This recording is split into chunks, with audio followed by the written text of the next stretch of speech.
BJP प्रत्याशी मुर्दाबाद मुर्दाबाद मुर्दाबाद बीजेपी प्रत्याशी मुर्दाबाद मुर्दाबाद मुर्दाबाद मनोहर लाल खट्टर मुर्दाबाद मुर्दाबाद मुर्दाबाद मनोहर लाल खट्टर मुर्दाबाद मुर्दाबाद मुर्दाबाद विकलांगों का हक खाने वाला खट्टर मुर्दाबाद विकलांगों के अधिकार दबाने वाला मुर्दाबाद मुर्दाबाद मुर्दाबाद मुर्दाबाद खट्टर मुर्दाबाद मुर्दाबाद मुर्दाबाद मुर्दाबाद मुर्दाबाद कर्नाटक प्रत्याशी मुर्दाबाद मुर्दाबाद मुर्दाबाद कर्नाटक बीजेपी प्रत्याशी मुर्दाबाद मुर्दाबाद मुर्दाबाद मनोहर लाल खट्टर मुर्दाबाद मुर्दाबाद मुर्दाबाद विकलांगों का खाने वाला खट्टर मुर्दाबाद मुर्दाबाद मुर्दाबाद विकलांगों का खाने वाला खट्टर मुर्दाबाद मुर्दाबाद मुर्दाबाद मनोहर लाल खट्टर मुर्दाबाद मुर्दाबाद मुर्दाबाद कर्नाटक बीजेपी प्रत्याशी मुर्दाबाद मुर्दाबाद मुर्दाबाद।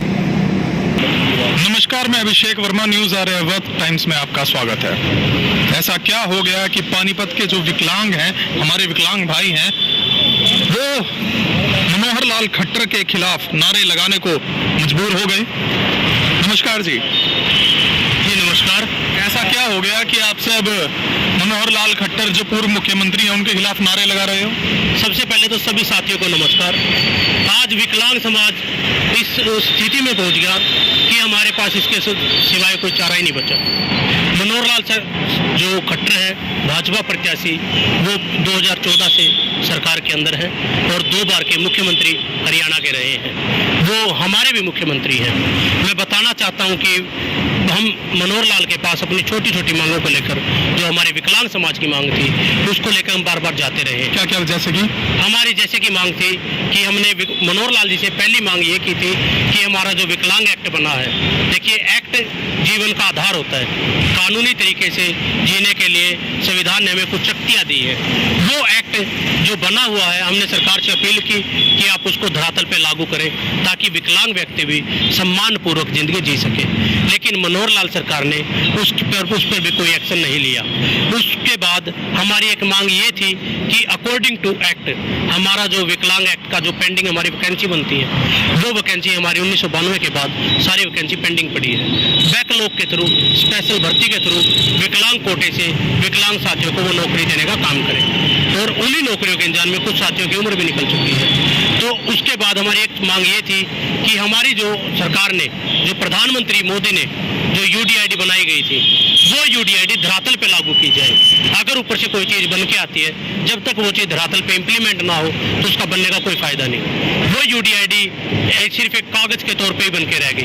अगर हमें बस में जाना हो तो अलग आईडी की जरूरत है, अगर हमें ट्रेन में जाना हो तो अलग आईडी की जरूरत है, अगर हमें हॉस्पिटल जाना हो तो अलग आईडी की जरूरत है। तो फिर यूडीआईडी का महत्व ही क्या? पर फिलहाल मौजूदा मुख्यमंत्री तो नायब सैनी जी हैं।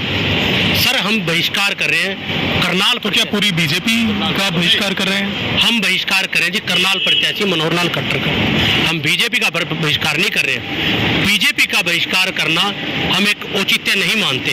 हम मानते हैं मनोहर लाल। बीजेपी से खुश हैं आप? वैसे नहीं, मैं आपको सिर्फ ये बताना चाहता हूँ, अगर बीजेपी से हम खुश होते तो आज हम बीजेपी का झंडा उठा के प्रचार कर रहे होते। कौन सी पार्टी आपको पसंद है? हम किसी पार्टी को पसंद नहीं करते, क्योंकि कोई भी पार्टी ऐसी नहीं है आज जिसने अपने मैनिफेस्टो में विकलांग के बारे में कोई जिक्र किया हो।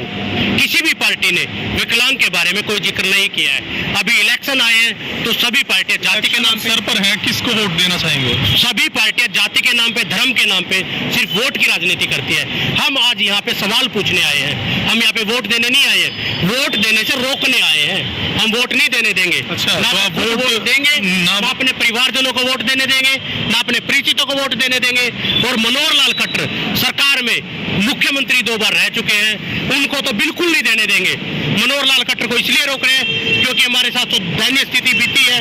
मैं आपको दिखाना चाहता हूँ, जब हम शांतिपूर्ण तरीके से खट्टर साहब के पास जा रहे थे अपनी मांगों को लेके, तो पुलिस के द्वारा हमारे साथ मारापीटी की गई है। पुलिस के द्वारा बार बार हमें वहाँ पे जाने से रोका गया है। ये अखबार की कटिंग है सर, हम कोई घर से नहीं लेके आए हैं। ये हमारे विकलांग साथी जो घर से जाने में असमर्थ है, चलने फिरने में असमर्थ है, उन पे अगर सरकार ऐसा दुर्व्यवहार कर रही है तो किस चीज का मुख्यमंत्री?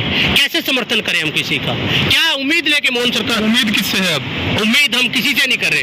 अगर उम्मीद कर रहे होते तो आज हम यहाँ पे ना बैठे होते। उम्मीद करने का मतलब होता है आप किसी के ऊपर निर्भर हो। हम किसी के ऊपर निर्भर नहीं है। भगवान ने संविधान ने हमें वो ताकत दी है कि हम अपने अधिकार खोज सकते हैं, छीन सकते हैं। तो आज चुनाव के मुद्दे में आज हर पार्टी जाति धर्म भेदभाव लेके वोट मांगते हैं, लेकिन हम मुद्दे की बात कर रहे हैं। आज वो पार्टी हमसे वोट मांगे जो हमारे पक्ष में थी, वो पार्टी हमसे वोट मांगे जिन्होंने हमारे लिए काम किए हैं। मनोहर लाल ने हमारे लिए कोई काम नहीं किए, तो फिलहाल करेंगे क्या आप? हम मनोहर लाल का बहिष्कार करेंगे। पूरे हरियाणा में हम सभी साथी इकट्ठा होके मनोहर लाल की नीतियों कब का- इकट्ठे होंगे आप? बिल्कुल, हमने नीतियां बना रखी है। क्या नीतियां हैं जैसे? जैसे हमारी नीतियां ये है, हम अभी हमारी जो कार्रवाई है, पहले हम मनोहर लाल का बहिष्कार कर रहे हैं। मनोहर लाल का बहिष्कार करने के बाद हम